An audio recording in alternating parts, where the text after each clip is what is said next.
Well, here is the river at the upper end of our restoration project.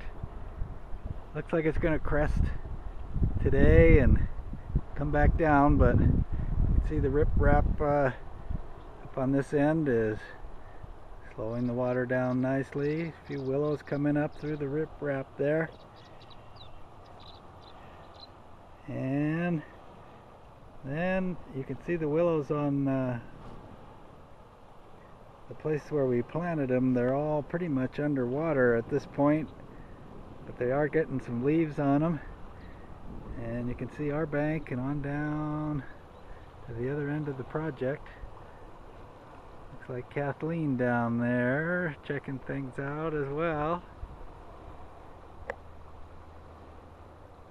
And Hattie.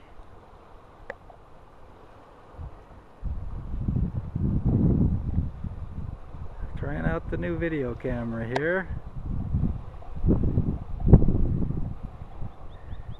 This is where we've planted all the woodland, upper woody shrubs.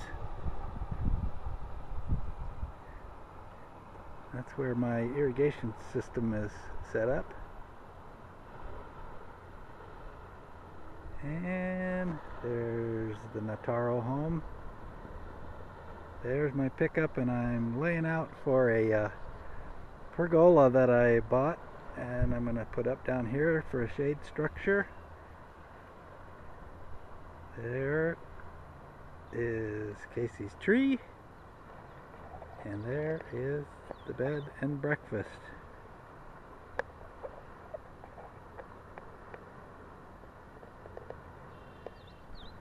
Panorama view around. Up at John and Darlene's home up there, and all the way back around to where we started.